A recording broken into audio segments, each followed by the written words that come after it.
Hello students, आज हम लोग एसएससी सीजीएल का न्यू मॉक टेस्ट करेंगे और इससे पहले भी हम काफी सारे मॉक टेस्ट करा चुके हैं, तो वो भी आप लोग चैनल पर जाकर देख सकते हैं। और यदि चैनल पर नए हैं तो सबसे पहले चैनल को सब्सक्राइब कीजिए ताकि नई नई वीडियो के नोटिफिकेशंस आप लोगों को मिलते रहें और आप लोग अपनी तैयारी अच्छे से करते रहें। तो हम देखेंगे कि तकदीर बदल जाती है जब इरादे मजबूत हो, वरना तो जिंदगी बीत जाती है किस्मत को दोष देने में। यानी कि यही आपका सही समय है। सही समय पे आप लोग अपने पेपर की, एग्जाम की अच्छे से तैयारी कीजिए। टाइम निकल जाएगा, फिर अगली बार आपको फिर से मेहनत करनी पड़ेगी और फिर से एग्जाम आपको देना पड़ेगा। तो समय है अभी अभी आप लोग तैयारी कीजिए, मॉक टेस्ट देखिए, ऐसे ही मॉक टेस्ट पर बने रहिए और अपनी तैयारी अच्छे से करते रहिए, क्योंकि समय लौट कर नहीं आता है। तो देखते हैं प्रैक्टिस सेट का क्वेश्चन नंबर 1। क्वेश्चन है, the ratio of milk and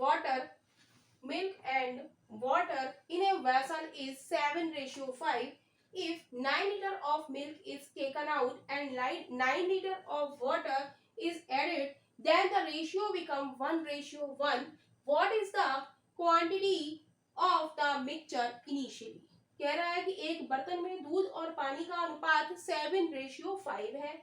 यदि 9 लीटर मिश्रण निकाल लिया जाए और 9 लीटर पानी मिला दिया जाए तो अनुपात 1:1 हो जाता है। शुरू में मिश्रण की मात्रा कितनी थी? तो हमें यहाँ पर किसकी बात कर रहा है? यहाँ पर मिश्रण मिल्क और वाटर, और इनका रेशियो हमें कितना दिया है? 7:5 दिया। मिल्क और वाटर का रेशियो क्या है? 7:5। इसमें क्या करा जाता है? 9 लीटर मिश्रण निकाला जाता है, यानी कि माइनस का 9 लीटर मिश्रण निकाला जाता है, राइट। और प्लस का 9 लीटर क्या डाला जाता है? पानी डाला जाता है, पानी डाला जाता है। तो रेशियो क्या हो जाती है? 1:1 हो जाती है। यही क्वेश्चन में कह रहा है, राइट। तो हम इसमें मिला क्या रहे हैं? पानी मिला रहे हैं, यानी कि वाटर हम मिला रहे हैं। तो मिल्क को हमें सेम करना होगा। यहाँ पर 7 है, यहाँ पर 1 है, तो यहाँ पर हम 7 से मल्टीप्लाई करेंगे, तो यहाँ भी हम 7 से मल्टीप्लाई करेंगे, राइट। अब हम देखेंगे कि हमने कितना पानी मिलाया है? 9 लीटर, राइट। और पानी में हमारी वृद्धि कितनी हुई? 5 से 7 हो गई, तो 2 वृद्धि की तुलना वृद्धि से। और टोटल मिश्रण की मात्रा पूछी, टोटल मिश्रण हमारा कितना हो गया मिल्क और वाटर का? ये भी 7, ये भी 7 लीटर, तो 7 और 7 14। तो 2 से काटेंगे, 2 सत्ते 14, तो आ जाएगा 9 क्रॉस 7 इज इक्वल टू 9 सत्ते 63। तो शुरू में मिश्रण की मात्रा हमारी कितनी थी? 63 लीटर, यानी कि 63 लीटर, यानी कि option D is right option हो जाएगा।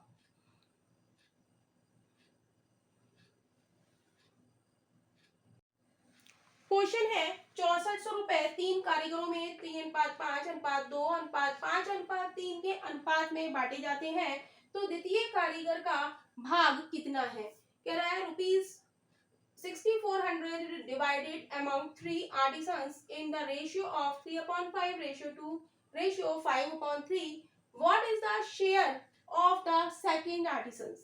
तो यहाँ पर हमारे कारीगर कितने हैं? 3 हैं। A ratio B ratio C।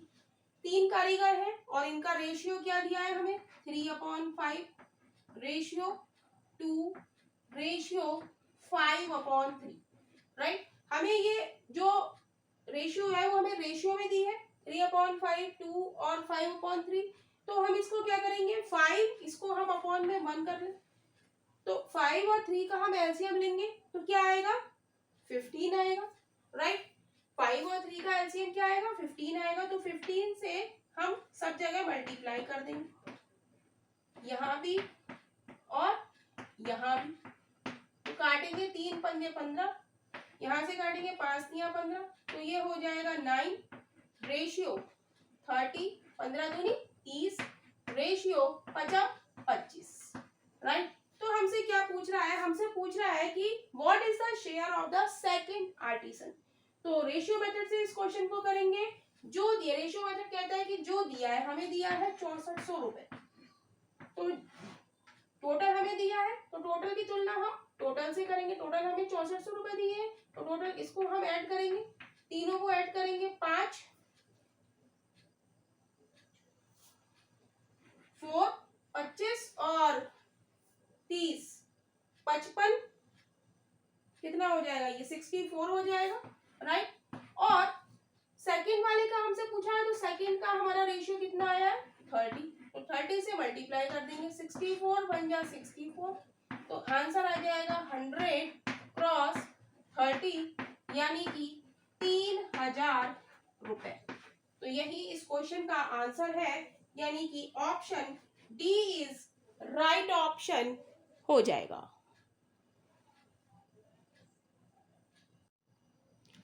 Question है, in triangle DEF the bisector of angle D intersect side EF at point N. If DE is equal to 36 centimeter and DF is equal to 40 centimeter and EF is equal to 38 centimeter, then the length of NF is. कह रहा है कि triangle DEF में ये हमारा एक triangle है, इसका हम नाम दे देते हैं D E और F। कह रहा है ट्राइंगल DEF में एंगल D का समद्विभाजक भुजा EF को बिंदु N पर काटता है। एंगल D का समद्विभाजक यानी कि बाइसेक्टर EF को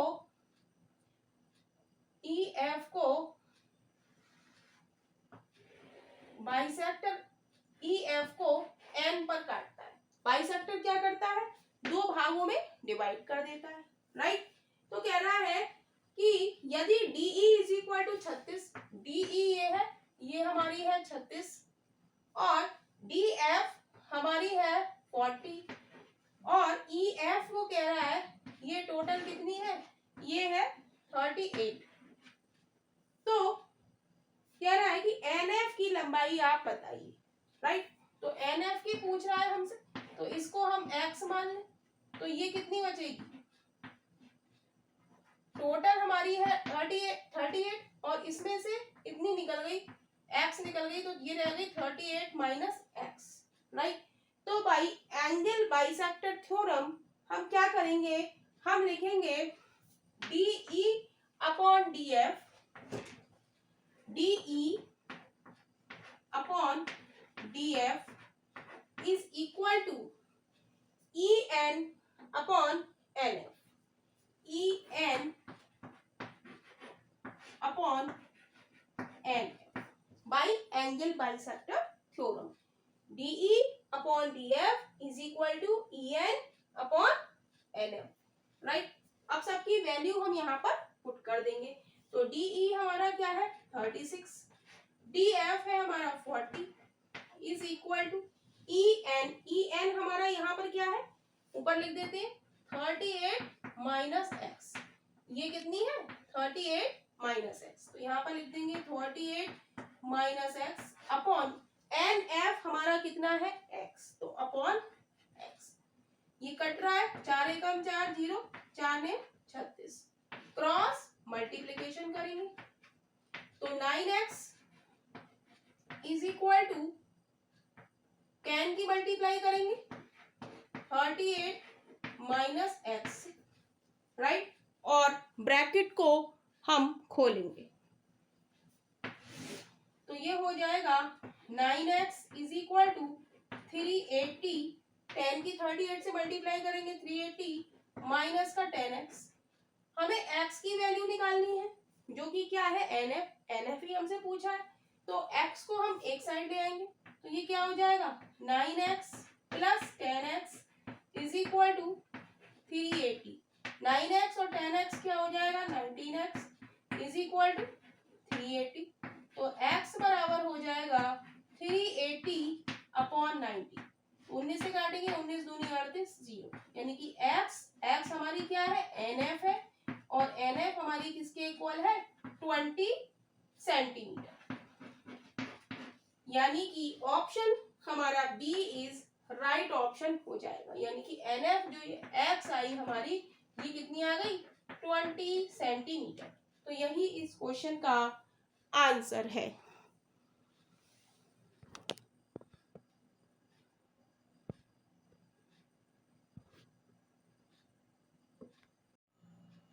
क्वेश्चन है a solid metallic hemisphere of radius 6.3 centimeter is melted and recast into a right circular cylinder of radius 9 centimeter.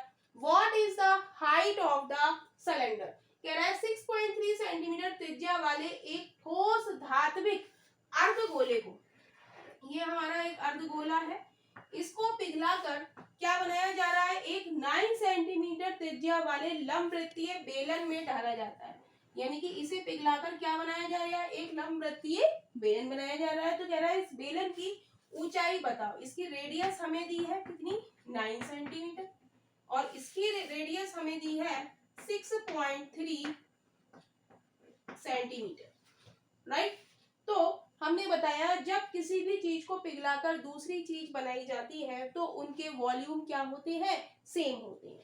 तो गोले का आयतन अर्धगोले का वॉल्यूम या आयतन किसके बराबर हो जाएगा, हमारे बेलन के आयतन के या वॉल्यूम के इक्वल हो जाएगा। तो हम लिख देंगे वॉल्यूम ऑफ सॉलिड, कह रहा है कि एक अर्धगोले, तो इसका वॉल्यूम क्या होता है अर्धगोले का 2/3 पाई आर क्यूब, और बेलन का आयतन हमारा कितना होता है पाई आर स्क्वायर एच, इसको कैपिटल मान लिया हमने, राइट। तो पाई से पाई कट जाएगा, जब एक चीज को पिघलाकर दूसरी चीज बनाई जाती है तो वॉल्यूम क्या होते हैं, सेम होते हैं। यहाँ पर कैसा गोला है, अर्धगोले को पिघलाकर बेलन बनाया जा रहा है, तो अर्धगोले का आयतन हमारा किसके बराबर हो जाएगा, बेलन के बराबर। तो पाई से पाई कट गया, तो 2/3 और इसकी रेडियस हमें कितनी दी है 6.3 इंटू 6.3, आर क्यूब है तो 3 बार लिखेंगे, पॉइंट हटा के नीचे 10 लिख लेंगे, इज इक्वल टू इसकी बेलन की रेडियस हमारी कितनी है 9 सेंटीमीटर, तो आर स्क्वायर, तो 9 क्रॉस 9 क्रॉस एच। तो जो कट रहा है उसको काटेंगे, 3 दूनी 6, 3 एकम 3, 9 से काटेंगे 9 सत्ते 63, 9 से काटेंगे 9 सत्ते 63, तो क्या बचेगा हमारा 7 7 49 दूनी 98 यानी कि 98 क्रॉस 21 अपॉन क्या बचा 1000 बचा, is equal to H, right. अब 98 की 21 से हम मल्टीप्लाई करेंगे तो कितना आएगा, 98 की 21 से मल्टीप्लाई करो, 1 अट्ठे 8, 1 निम्न 9, 2 अट्ठे 16, 2 निम्न 18 और 1 19, 8 15, हाथ से लगा 1 और 2, 2058, तो 2058 upon 1000 is equal to H. 3 के बाद दशमलव लगा देंगे, ये आ जाएगा 2.058 इज इक्वल टू एच। तो इसको हम लिख क्या सकते हैं, इसको हम 2.1 भी अप्रोक्सीमेटली लिख सकते हैं, और ये किसमें है सेंटीमीटर। तो देखेंगे ऑप्शन हमारा कौन सा मैच जा रहा है, option D is right option हो जाएगा, option D is right option हो जाएगा।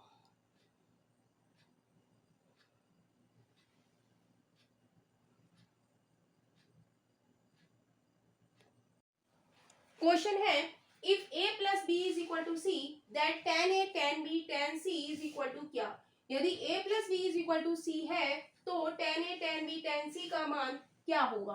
तो हमें दिया है a plus B is equal to C, right. यहाँ पर tan की बात हो रही है तो दोनों साइड हम क्या ले लेंगे tan, तो tan से मल्टीप्लाई करेंगे तो हो जाएगा tan a plus B is equal to tan c, right.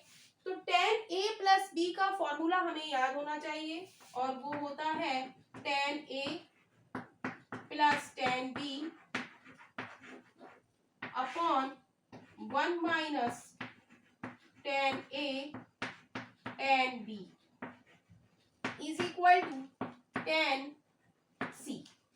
अब हम क्या करेंगे, अपॉन 1 कर लें और क्रॉस मल्टीप्लीकेशन करेंगे, राइट। तो tan A plus tan B is equal to हो जाएगा tan C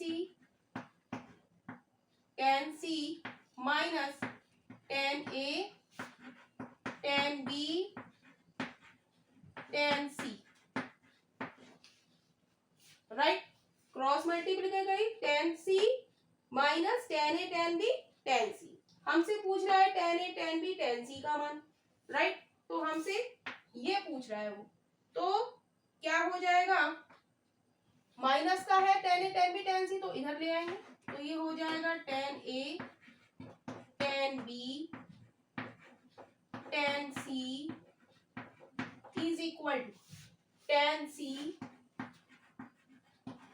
अब यहाँ पर tan A और tan B प्लस का है तो इधर आके किसका हो जाएगा, माइनस, माइनस का tan A माइनस का tan B, right.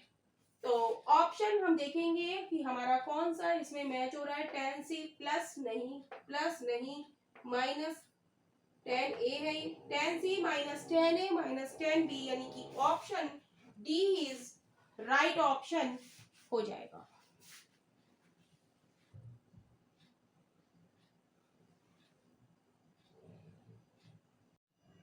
Next question को करने से पहले हम देखेंगे stop waiting for tomorrow start now.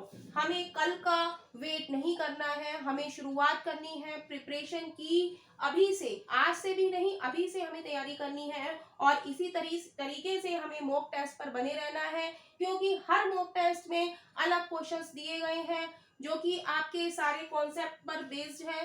तो कई सारे कॉन्सेप्ट हैं तो आप सब एक साथ नहीं कर सकते, तो डेली हम लोग सभी कॉन्सेप्ट पर लाने की कोशिश कर रहे हैं कि सारे कॉन्सेप्ट से आप लोग परिचित हो जाएं और सारे क्वेश्चंस आप लोग अपने एग्जाम में आराम से कर सकें।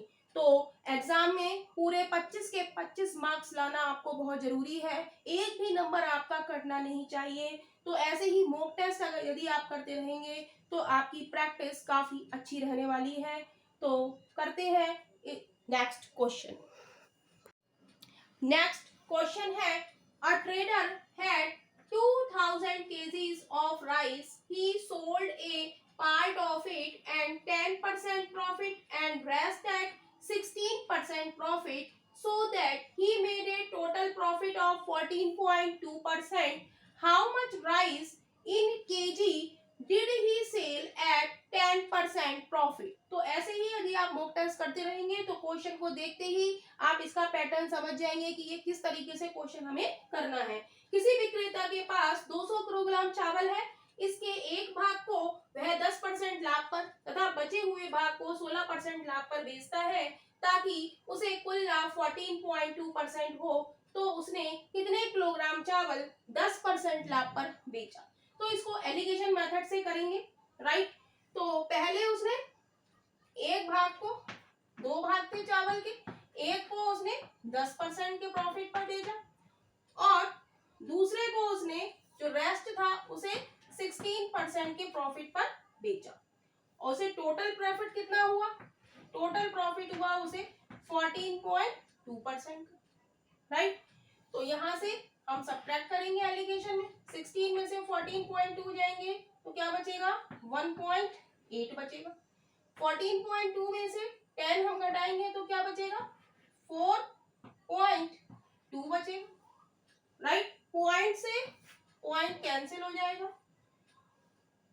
काटेंगे इसे, किससे कटेगा? 6 दिया 18, 6 सत्ते 42, ये किसमें हो गया? रेशियो में, 3:7, राइट। हमें दे रहा है टोटल कितना चावल है? 2000 kg, राइट। और यहाँ पर टोटल हमारा कितना है? 10। यहाँ पर टोटल हमारा कितना है? 10 हो गया, 7 और 3 10। 10 की वैल्यू कितनी है 2000 kg, तो 1 की कितनी हो जाएगी 2000 अपॉन 10 यानी कि कितनी हो गई 200। जब 1 की वैल्यू 200 है तो हमसे वो क्वेश्चन में क्या कह रहा है, उसने कितने किलोग्राम चावल 10% लाभ पर बेचे, how much rice in KG did he sell at 10% profit. तो 10% प्रॉफिट का हमें निकालना है, तो ये कितना है 3 है, तो 1 की वैल्यू 200 है तो 3 की वैल्यू कितनी हो जाएगी 200 क्रॉस 3 यानी कि 600, यानी कि ऑप्शन हमारा बी इज राइट ऑप्शन हो जाएगा। यदि वो हमसे 16% का कहता तो हम किसके निकाल लेते, 1 की 200 है तो 7 की कितनी होगी, तो 7 की हम 200 से मल्टीप्लाई कर देते। तो इस तरीके से ऑप्शन हमारा बी इज राइट ऑप्शन हो जाता है। क्वेश्चन है अ field can be harvested by 12 men or 18 women in 14 days. In how many days can 8 men and 16 women harvest the field? कह रहे हैं एक खेत की कटाई 12 पुरुषों अथवा 18 महिलाओं के द्वारा 14 दिनों में की जा सकती है। 8 पुरुष और 16 महिलाएं इस खेत की कटाई कितने दिनों में कर सकते हैं। तो हमें दिया है क्वेश्चन में 12 पुरुष अथवा 18 महिला, तो हम लिख दें 12 मैन ले या फिर हम ले 18 महिलाएं, ये इक्वल है राइट। तो यहां से इसको काटेंगे 6 दूनी 12 6 तिया 18 यानी कि 2m इज इक्वल टू हो जाएगा 3w के, यानी कि 2 मैन किसके बराबर हो जाएंगे 3 वुमेन के राइट। तो यहां से m अपॉन w हो जाएगा हमारा 3/2, यानी कि मैन 3 है तो वुमेन कितनी है हमारी 2 है राइट। तो हमें निकालना क्या है 8 पुरुष और 16 महिलाएं इस खेत की कटाई कितने दिनों में कर सकते हैं। तो 8 पुरुष, तो हमें जो दिया है, हमें क्या दिया है, हमें दिया है 12 मैन और 12 मैन कितने दिन में काम करते हैं, 12 मैन ले या फिर हम 18 वुमेन ले, तो हम 12 मैन ले लेते हैं, कोई भी हम ले सकते हैं, अथवा लगा हुआ है और लगा हुआ है, कितने दिन काम करते हैं 14 दिन काम करते हैं राइट। तो जो दिया है वो हम लेफ्ट साइड लिखेंगे और जो पूछा है वो हम राइट साइड लिखेंगे। तो पूछा है हमसे 8 मैन और 16 वुमेन इसे कितने दिन में करेंगे राइट। तो यहाँ पर हम m और w की वैल्यू पुट कर देंगे, m की जगह 3 और n की जगह w की जगह हम क्या रख देंगे 2, मैन की जगह 2 और वुमेन की जगह, मैन की जगह 3 और वुमेन की जगह 2 लगाएंगे।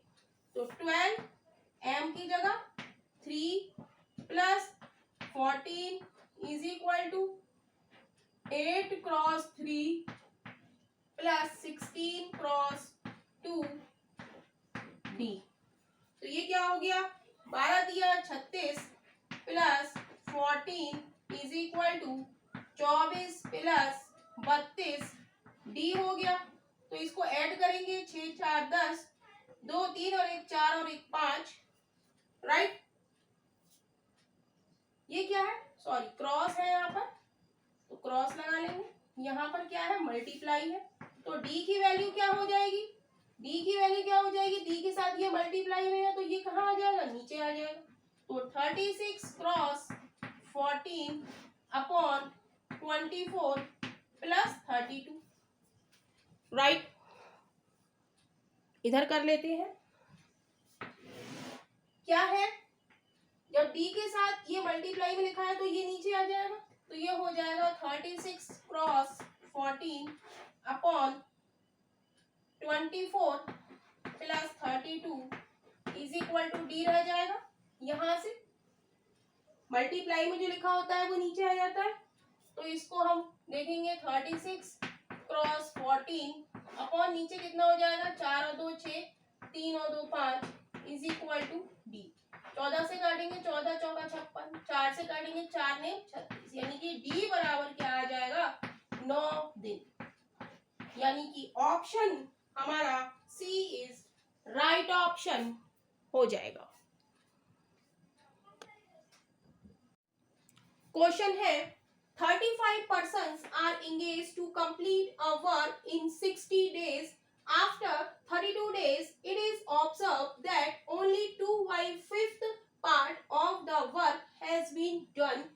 The number of more persons to be engaged to complete the remaining work in the said period is. कह रहा है एक कार्य को 60 दिन में पूरा करने के लिए 35 व्यक्तियों को लगाया जाता है। 32 दिनों के बाद यह देखा गया कि काम का केवल 2/5 भाग ही पूरा हो पाया। 60 दिन, एक कार्य को 60 दिन में पूरा करने के लिए 35 व्यक्ति लगाए और 32 दिनों के बाद देखा कि 5 में से केवल 2 भाग ही काम पूरा हो पा रहा है। अब उक्त अवधि में शेष काम को पूरा करने में कितने और व्यक्तियों को लगाया जाए। तो इस क्वेश्चन को हम M1 D1 upon W1 is equal to M2 D2 upon W2 वाले फॉर्मूले से करेंगे, राइट। तो कह रहा है कि पहले व्यक्ति कितने थे 35 व्यक्ति थे। कितने दिन काम करा उन्होंने 32 दिन काम करा, राइट। और काम का कितना भाग किया उन्होंने 5 में से केवल 2 भाग ही वो कर पाए। 5 में से बस, इसका मतलब क्या है 2/5 का मीनिंग क्या है, नीचे क्या होता है टोटल हमारा 5 काम था उसमें से 2 काम ही कर पाए, राइट। तो वो कह रहा है कि कितने व्यक्तियों को और लगाया जाए, यानी कि पहले हमारे व्यक्ति थे 35, तो उसमें कितने और लगाए जाए कि काम हमारा कितना होगा 2 काम तो हो गया, बचा कितना 3 काम बचा। जब 5 में से 2 काम कर लिया तो बचा कितना 3 बचा। और कितने दिन में होगा, हमारे दिन कितने थे, पूरा काम 60 दिन में होता है, राइट। और 32 दिन के बाद हमें पता चला कि 2/5, तो 32 घटाएंगे तो कितना बचेगा, 10 में से 2 गया 8 बचा, 5 में से 3 गया 2, यानी कि 28 दिन, राइट। अब इसको हम सॉल्व करेंगे, तो सॉल्व करेंगे तो 7 चौक 28, 7 पंजे 35, 2 से काटेंगे 2 एकम 2, 2 छंग 12, राइट। 4 से काटेंगे 4 चौक 16, तो ये हो जाएगा 20 cross 3 is equal to 35 plus x, right. यही बचेगा। अब इसको हम सॉल्व करेंगे। 20 cross 3 60 is equal to 35 plus x, यहाँ से x की वैल्यू हम निकाल लेंगे। x बराबर क्या हो जाएगा 60 माइनस 35, तो x बराबर हो जाएगा 10 में से 5 गया 5, 5 में से 3 गया 2, 25 मेंस को और लगाया जाए तो हमारा काम पूरा हो जाएगा, राइट। यानी कि ऑप्शन हमारा डी इज राइट ऑप्शन हो जाएगा। तो कितने व्यक्तियों को और लगाया जाएगा 25 व्यक्तियों को। तो यही इस क्वेश्चन का आंसर है।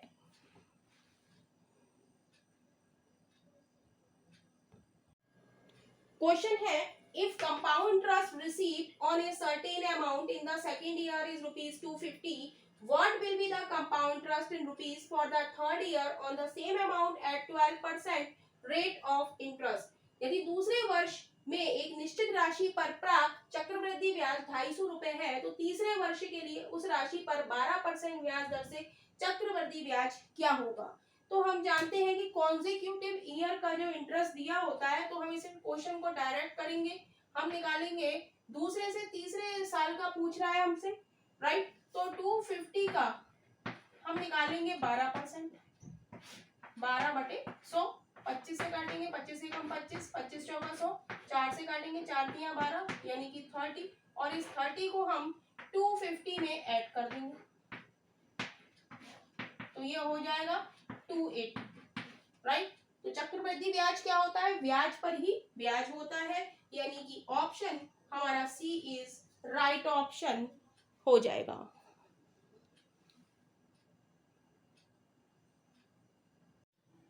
क्वेश्चन है, if the sum of two numbers is 8 and their product is 15, then what will be the sum of their reciprocal. दो संख्याओं का योगफल 8 तथा उनका गुणनफल 15 है, तो उनके व्युत्क्रमों का योगफल क्या होगा। तो इस क्वेश्चन को हम बहुत ही शॉर्ट ट्रिक से करेंगे। तो वो ट्रिक हमारी क्या है, इस ट्रिक से ये question just a second solve हो जाएगा। हमें कुछ भी एक्स वाई मानने की जरूरत नहीं है, हम ऑप्शन देखते ही इसका आंसर क्लिक कर सकते हैं। तो हमसे पूछा है व्युत्क्रमों का योगफल, हमसे पूछा है व्युत्क्रमों का योगफल। तो योगफल इसमें दिया है 8, तो 8 ऊपर लिखेंगे, और गुणनफल दिया है 15, तो 15 नीचे लिख देंगे, राइट। योगफल दिया है तो योगफल ऊपर, अंतर देगा तो अंतर ऊपर। तो इसमें हमारे क्या दिया है, योगफल। तो इस क्वेश्चन का आंसर क्या हो गया, व्युत्क्रमों का योगफल क्या हो गया, 8/15, यानी कि option A is right option हो जाएगा। क्वेश्चन है, 25 टू दी पावर 25 को यदि 26 से भाग दिया जाए तो शेषफल क्या बचेगा। तो इस क्वेश्चन को हम लोग कॉन्सेप्ट पर सॉल्व करेंगे। तो इस क्वेश्चन में हमें दिया गया है कि 25 टू दी पावर 25 को हमें एक नंबर ज्यादा दिया गया है। यहाँ पर क्या दिया गया है, 25 से एक नंबर ज्यादा है। तो इस तरीके के क्वेश्चन को सॉल्व करने का कॉन्सेप्ट हमारा क्या है, जब a to the power n को a+1 से भाग दिया जाए तो शेषफल क्या होगा। हमारा क्वेश्चन भी इसी कॉन्सेप्ट पर बेस्ड है। a to the power n यानी कि 25 टू दी पावर 25 को a+1, a हमारा यहाँ 25 है, a+1, 25 में +1 जोड़ेंगे तो क्या हो जाएगा 26। तो कह रहा है कि शेषफल क्या बचेगा जब a+1 से भाग दिया जाए। तो इसका एक बहुत ही छोटा सा कॉन्सेप्ट है, वो क्या है, जब पावर हमारी सम हो तो शेषफल हमेशा एक बचेगा, राइट। यहाँ पर हम पावर देखेंगे, 25 हमारी पावर कैसी है, ऑड है, यानी कि विषम है। तो विषम के लिए ये क्या कहता है कि जब पावर विषम हो तो शेषफल हमेशा ए बचेगा, राइट। तो यहाँ पर a हमारा क्या है, a की पावर n, a यहाँ पर क्या है 25, यानी कि पावर विषम है, तो हमारा आंसर क्या होगा, ये a यानी कि 25। तो हम देखेंगे कि 25 टू दी पावर 25 को हमें डिवाइड करना है 26 से, राइट। 26 से हमें डिवाइड करना है। तो ये किस फॉर्म में है, ये a to the power n, और इसे हम लिख सकते हैं a+1। a हमारा क्या है, a हमने मान लिया 25 है, तो a+1 हमारा कितना हो जाएगा 26 हो जाएगा, राइट। तो कह रहा है कि 20 a to the power n को a+1 से हम जब भाग करेंगे तो हमारा शेषफल क्या आएगा। तो सबसे पहले हम पावर देखेंगे कि n हमारा क्या है, n है 25, जो कि क्या है, विषम नंबर। जब विषम नंबर है तो कह रहा है कि जब पावर विषम हो तो शेषफल हमेशा क्या होगा, a होगा, यानी कि a यहाँ पर हमारा क्या है 25। तो शेषफल हम लिख देंगे यहाँ पर हमारा क्या हो जाएगा 25। इतनी बात क्लियर है, राइट। तो आंसर हमारा क्या हो जाएगा, option B is right option हो जाएगा।